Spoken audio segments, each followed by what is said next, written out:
Okay, we are live for RotoViz Live. Definitely live here. Pretty excited to have an awesome show this week. As you can tell, right now it is only me. My wife is, my wife and I, we have a friend in town. Okay, we are live for RotoViz Live. Definitely live here. Hold on one second. Pretty excited to have an awesome show this week. There we go. Sorry about that. I had a noise coming through my headphones. So anyway, we're live, RotoViz Live. Pretty excited to have a great show. Just going to be me this week. My wife is unable to join us. We've got a friend in town, so she's entertaining the friend while I do the show. And also Matt, of course, is got NFL stuff to prepare, so he's going to be, for the most part, not joining us the rest of the season. He might make an occasional appearance or two, but right now, today, is just going to be me. We'll figure out a host going forward. Yeah, we got a great show today. Sonoma's coming up. A lot of strategy to talk about, a lot of different things that'll be very important to think about in terms of strategy for this race. A lot of good picks. We didn't obviously give picks on the podcast, so I think without giving picks on the podcast, we'll want to give some picks here. So that's what we're going to do this week. We're going to give a couple picks. We're going to get to your questions as always, and we're going to have a lot of fun here. Also, I always have the Budweiser or some kind of beer going on, but it's Sonoma, wine country. So we've got the glass of vino right here, and we're going to make sure it's a great show. Maybe I'll be a little inebriated by the end of that with that size glass of wine. No, I'm just kidding. That won't really affect me much. But anyway, great show. Also, make sure you sign up for the 30% discount to a season-long pass right over here. If you're a weekly subscriber or a monthly subscriber, make sure you sign up for the rest of the year with that 30% discount, because that's going to be cheaper than re-upping every week or re-upping every month. So that 30% discount is still good, and the link is right there, rotoviz.com/NASCAR podcast. So, couple picks. I obviously wrote my article, which has some of my picks. So, for cash games, I really like Matt Kenseth starting dead last, of course. That's a nice, comfortable spot for him. Sonoma is not one of his best tracks. He hasn't had any top 10 finishes or anything like that. But, if he finishes 15th, we're going to be doing flips. Even if he finishes 25th, that'll be okay for cash games. I think he probably has around a 25th place car. He only practiced 28th in both practice sessions. So not the best car that he has this weekend, and I don't think he's super comfortable, but I think in terms of cash games, he's going to be a fine play. I do like a little bit of a fade on him in GPPs. I think he could go pretty highly owned, like 45 to 50% owned. So I don't mind being like 35 to 40% on Matt Kenseth.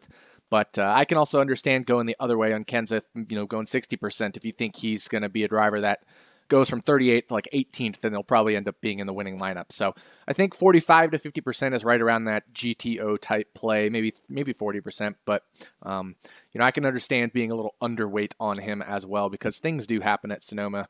But also the fact that things happen mean he could jump up there inside the top 10. So just a lot of things to consider. And I think Matt Kenseth is a good cash game play this week, and also a good GPP play, but I can definitely understand being underweight on him or things like that. So with that said, another cash game play that I gave is Trevor Bayne. I really like Trevor Bayne this week, and there hasn't been too much talk of him around the industry. So, sorry, I'm losing my train of thought here. There hasn't been too much talk of him in the industry, and I think that is probably unique to me. One of the things I liked about Trevor Bayne was just his practice times. He was very good in both practices. I know he was only 22nd in second practice, but he practiced in race trim in that second practice, and then also just didn't really run fast in qualifying trim. And so I think even if he did make a qualifying run in that second practice, it wasn't very fast, but I think he's better in race trim. A lot of people did qualifying runs in their second practice session, so that's why he's artificially lower in 22nd rank in practice 2 than I think his actual speed. Listened to him on Sirius XM radio yesterday when I was driving back from California, and he said he's super happy with his car, so I really like Trevor Bayne as a cash game play. Salary relief 6,600. Kurt Busch, of course, is a good cash game play. I think a lot of people are on him. But I do think he makes an interesting GPP fade if he's going to be 40% owned, something like that. I don't mind going 30, 25% on him, something like that. There's a lot of good pivots off of Kurt Busch. One, if you go up to Kevin Harvick at 9,900, and then another if you go, of course, down to Jimmy Johnson at 9,600. So both of those are pivot plays. I also don't mind certainly going with somebody like Joey Logano or different guys. Clint Boyer, for example, is pivots off of Kurt Busch as well in that 9K range. So a lot of good pivot plays there. So yeah, with that said, those are kind of some of my cash game picks. I wanted to get into a couple GPP picks. I think a couple of my favorite GPP plays that I wrote up, one, of course, is Dale Earnhardt Jr. He's got a really fast car this week, top 3-5 car in race trim. And he said that, again, on Sirius XM radio when I was listening to him yesterday. He said he's really happy, really comfortable with the car. He hasn't really complained at all this whole weekend. So fast car, starts in the back half of the top 12 there. So in terms of, qualifying and things like that, he didn't qualify inside the top 9. He qualified 10th. So that's a decent starting spot for somebody who's 8,100, who has a top 5 car. I think, let's say he finishes 5th, right? Then that's going to be 39 points for finishing position plus 5 points for place differential, 44 points for a driver who is 8,100. That's more than 5x value. You're going to be in pretty good shape, and he'll probably pick up a couple fastest laps here or there as well. So Dale Jr., one of my favorite GPP plays. Also really like Clint Boyer. He starts a little bit further back in 13th. I mentioned him as a pivot off of Kurt Busch. He's going to be pretty popular, though, this weekend. So just keep that in mind. I think he'll be a popular GPP play. So then one of the final thing we kind of want to talk about is strategy. I know there's a lot of talk around Dominator strategy. How many should we play starting in the top 10? Do we think there will be a Dominator at all? All sorts of different things. I think the way practice shook out, there's 3 favorites to dominate. One, of course, being Kyle Larson, the pole sitter, who's been fast in single lap and 10 lap. I think he could potentially lead the whole first segment, but that said, that's only 25 laps. That's only 6.25 Dominator points. If he falls back to, 4th place, that negates all of those Dominator points right there. He'll get a couple fastest laps in there, I'm sure. So, let's say he falls back to 7th or 8th. He's negated all the Dominator points, and he's lost some place differential and things like that, and he's lowered his finishing position. So he's not going to be in the winning lineup if he only dominates the first segment, and that's it. And then doesn't finish inside that top 3 or whatever. So certainly a chance Kyle Larson's not in the winning lineup. I don't mind fading him in GPPs at all.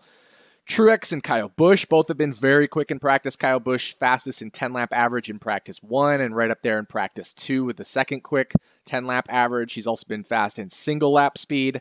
And then Truex also been fast in single lap speed. I know he was 10th in one of the practice sessions, but I think he did that whole practice session in race trim while other people doing qualifying trim. Truex was Q trim in the first practice, and then race trim, I think, in the second practice, whereas other people flipped it around. So that's why he probably looked a little slower in the single lap speed there in P2.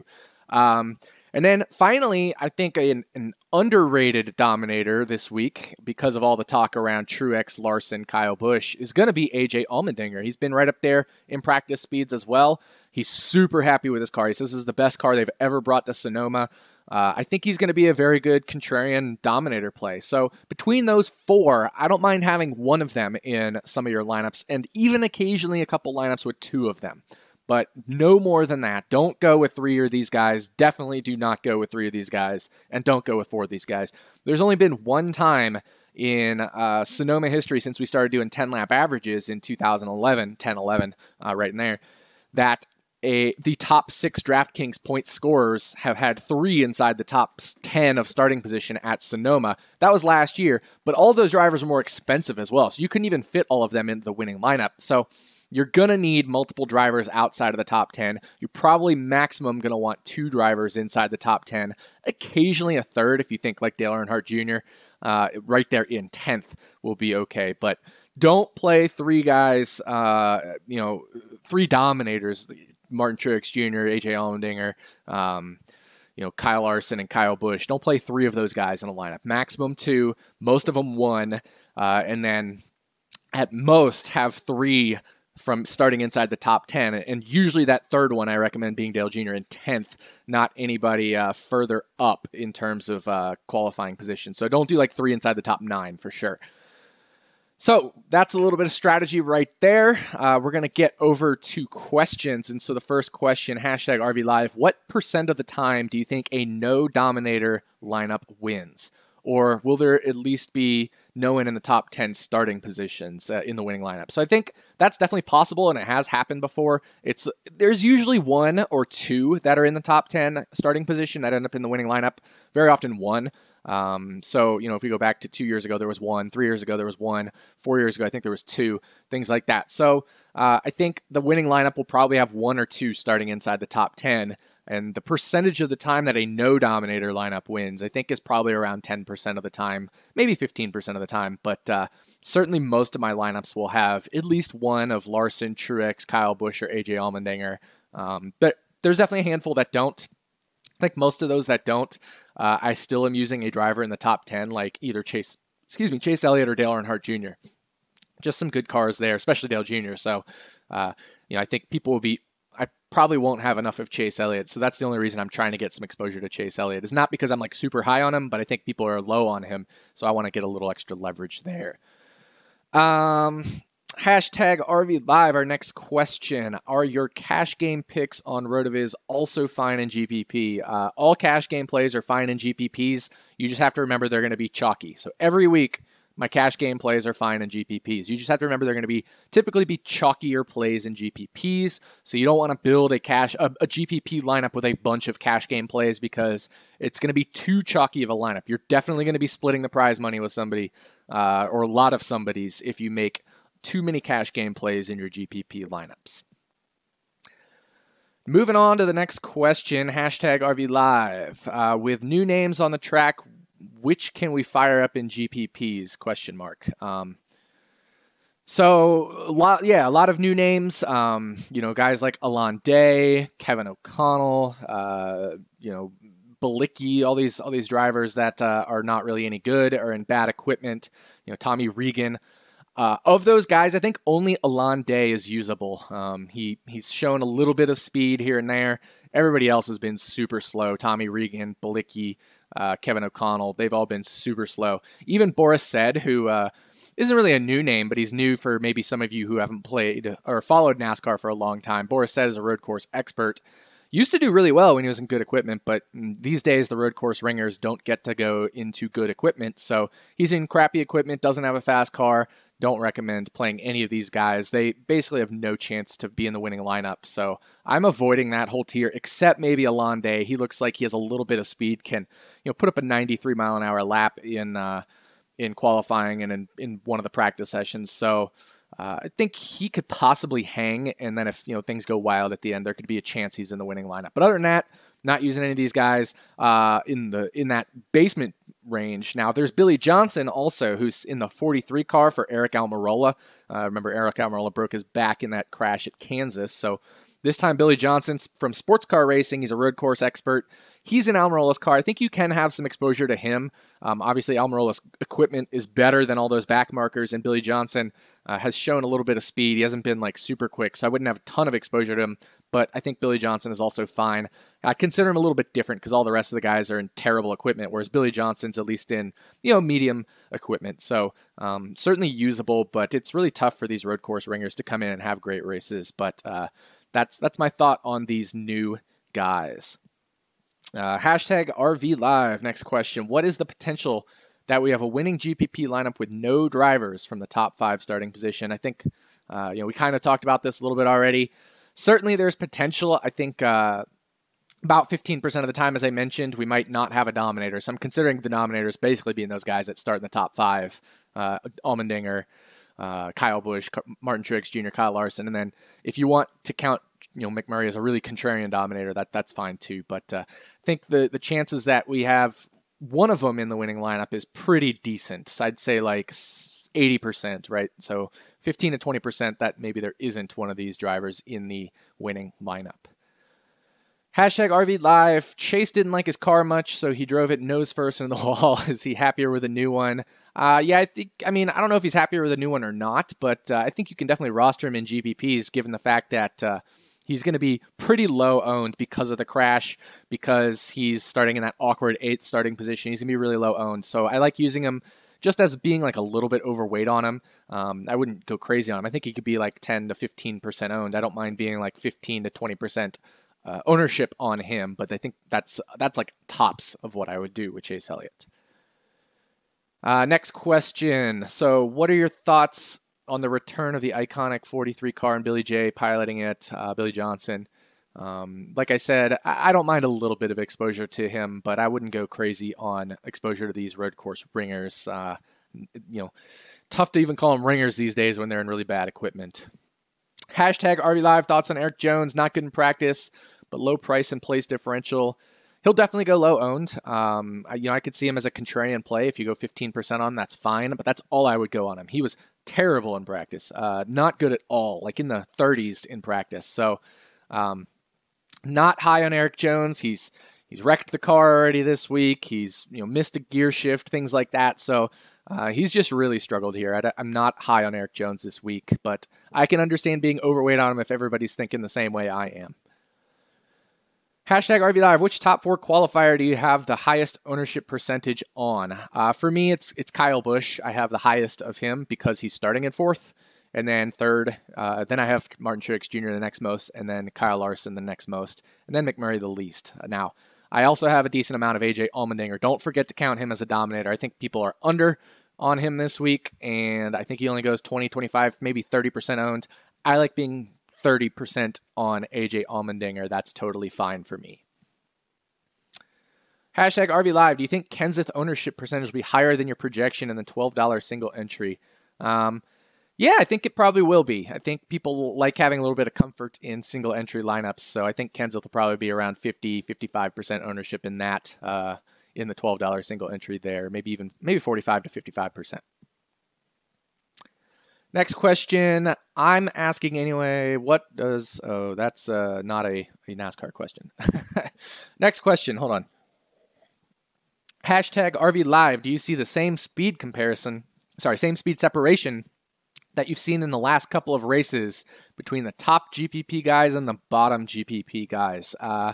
No, I don't really actually. Okay, so there are some guys that just aren't very good and they're in bad equipment, but it's not the same. When I say speed separation, that's because I'm talking about horsepower, aerodynamics, mechanical grip, all that stuff combined at like Pocono in Michigan. Whereas here, you don't really need horsepower. You're never getting up to like 180, 90, 200 miles an hour. So horsepower is out of the equation here when we're talking separation. That said, there is some separation, mostly just because these bad cars are just bad in general anyway. There's not as much separation of speed, but there still is a little bit, but not as much as the past 2 weeks now. Hashtag RV Live, is Alon Day a viable super punt this week? And what are your thoughts on Ty Dillon? That's a good couple questions there. So we did talk about Alon Day. Definitely a viable punt. I think he's the only viable punt down in that range under Danica Patrick. So Danica Patrick's 5,800. So I'm talking 5,400 and down. Matty Benedetto, Landon Castleborn said David Reagan, Cole Witt, Kevin O'Connell, Alon, Josh Blicky, and Tommy Regan. I guess David Reagan could be as well, but mostly I'm just using Alon if I'm using anybody in that range. That said, don't go bananas on him, but he is a viable punt play for sure. Thoughts on Ty Dillon? I'm going a little bit different than everybody else. I know there's a lot of people who like Ty Dillon this week because he's in that 13 car, which has done really well at road courses in the past, but that was with Casey Mears, and Casey Mears is a damn good road racer. So he took a car that had, pretty crappy equipment, I should say, and actually made some use out of it at road courses. However, that said, if we look at what he did at Sonoma in this 13 car, so I'm clicking over here to pull up on the Wikipedia. What did he do at Sonoma? He did 24th, 38th, 13, 16, 15, and then 34. So that 13, 16, 15 in this 13 car comes from a road racing specialist, and all he was able to achieve was, like 13th to 16th place as his ceiling. That's not Ty Dillon's ceiling. Ty Dillon's ceiling is probably around 20 to 24th place. I think it's probably closer to 24th place. He wasn't very fast in practice, so if I go and pull up practice times, give me 1 second here. I need to click over to that thing, but he wasn't very fast in practice. I'm still delaying here, but There we go. Final practice, he was 32nd, and in practice 1, flipping over, he was a little bit better in 27th. I think he's, like I said, Top's got a top 24 car, or 24th place car, maybe a couple DNFs. 20th to 24th is his ceiling, and that's I think somebody like in that price range, somebody like Trevor Bayne is just so much better to use. Trevor Bayne has a good car. He has a top 20 car, and he starts back there in 27th, I think it is. So, I would much rather have Trevor Bayne than Ty Dillon in my lineups, and I think there's going to be too much Ty Dillon ownership, so I like being underweight on Ty Dillon. I think he's going to be 30% owned, something like that, maybe even higher, and I want to be underweight on Ty Dillon. Hashtag RV Live. Here's a fantasy NASCAR question. In golf, it's often recommended for 60 to 85% combined ownership in a GPP lineup. What would you recommend in NASCAR? So I think the question is, like, you got 6 golfers. If you add up their ownership percentage, people recommend between 60 and 85%. So for me, for NASCAR, it's a little bit different. There's still 6 drivers, like there are 6 golfers. But instead of choosing from a field of, anywhere from 90 to 150 golfers, you're only choosing from a field of like 38 to 40 NASCAR drivers. So ownership percentages in general will be higher. So I don't mind having 2 chalky plays, like really chalky plays, 60%, 40% range. So let's just average that and say 50% each. That's 100% total. That's 2 drivers down. Then after that, if we go another 2 drivers in that 20 to 25% range, let's say that's 45%, so 145% for 4 drivers. And then maybe 2 in the 5 to 15% range. Let's average that and say 10% each. So that's 165%. So I think a low of like 120% is probably where you want to be, and a high of maybe around 225, 250. I don't know, depends. Range is totally fine. You can have a little more less chalk and a little more chalk in NASCAR, just because there's less total drivers. So I think in that 125 to maybe 225, 250 tops range is pretty fine for NASCAR ownerships. That said, there can be winning lineups totally outside of that range, but I think that's a typical range we would like to see. Hashtag RV Live. I like the Ty and Alon Day combo. Who are your top 5 drivers over 8.6K for GPP? Well, I've named some. Obviously, I like those Dominators. I like Brad Keselowski. Well, I guess that's not over 8.6K, but Clint Bowyer, obviously. Kurt Busch. I think Kevin Harvick's a fine pivot from Kurt Busch, and I think Jimmy Johnson's a fine pivot from Kurt Busch as well. So. A lot of plays over not 8.6K. I don't really want to rank them because I have exposure to all of them. Hashtag RV Live. Like the strategy from last week for 3-entry max. Is there a better combo? If there's a better combo, let us know. I think that's talking about the previous question, the Ty and Alon Day combo. I don't like that combo. There's not enough upside there for GPPs. I would play one or the other tops, not both, in a GPP lineup. Just no upside there between those two. I mean, yeah, maybe Ty Dillon can finish 20 to 24th, and maybe Alon Day can finish 26th, right? So that's their upside, but you can get much better upside with a lot of other driver combos. So I would only use one of those two, not both of those in the same lineup. Hashtag RV Live. Any concerns for Kyle Busch and Keselowski today, knowing it's a strategy race and they have interim crew chiefs? That's a really good question. So both Kyle Busch and Brad Keselowski have substitute crew chiefs because of some penalty infractions in earlier races. What that essentially means is they're on backup crew chiefs, right? And so these are the guys that make the strategy calls. Sonoma should definitely come down to a strategy race. So I can understand that viewpoint there. And Kyle Busch has had a couple questionable strategy calls under his crew chief. So there's definitely a good argument there, especially if a lot of people are going to be on Kyle Busch. I think, he's going to go at least 35% owned. So I don't mind being underweight on Kyle Busch. Being underweight on those front 5 is fine. And maybe if you want to pivot off Kyle Busch and on to AJ Allmendinger, for example, that's a play I don't mind at all. So certainly some merit there. I think with Brad Keselowski, the Team Penske team is good at strategy, and I think their backup guy will probably be just fine. They're going to use a total team effort. It could even be Roger Penske calling the strategy. You never know. Penske or Tim Cindric, they're great strategic minds. So, and I know they're not the crew chiefs, but in terms of getting the crew chief could get advice from them on strategy and things like that. Obviously, never mind. Cindric and Penske will probably be at the IndyCar race. But so that said, I still don't mind playing Keselowski. I think he's going to be okay. He starts in a comfortable qualifying position of 23rd. It's a little more concerning with Kyle Busch starting up there in 4th. Hashtag RV Live. Alonde seems like a good value play to me. What is his story? Just kind of a guy coming up through the ranks through NASCAR's diversity program, and he's a pretty decent road racer. So good value play, yeah, I guess, but I don't want to go crazy on him. I think he'll be too highly owned.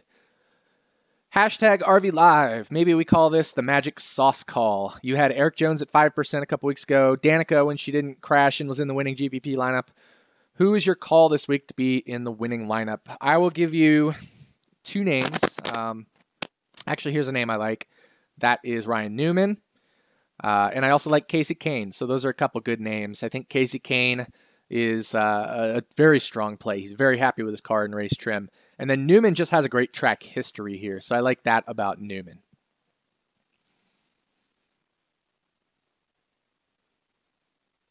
Hashtag RV Live. I'm sorry, I'm scrolling through here. Hashtag RV Live.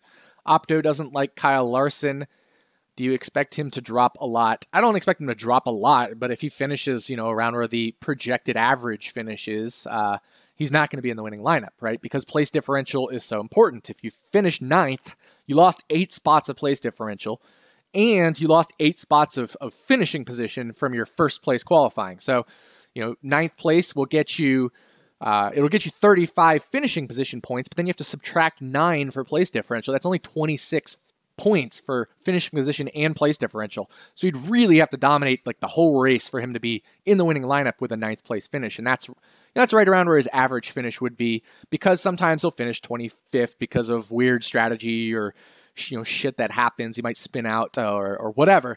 But the Opto doesn't like Larson, and that's good reason. These things happen at Sonoma that he's probably not going to lead a ton of laps. Or he's probably not that, but he's probably not going to be in the winning lineup, I should say, if he doesn't lead a ton of laps and doesn't finish, let's say, in that top 4 or 5.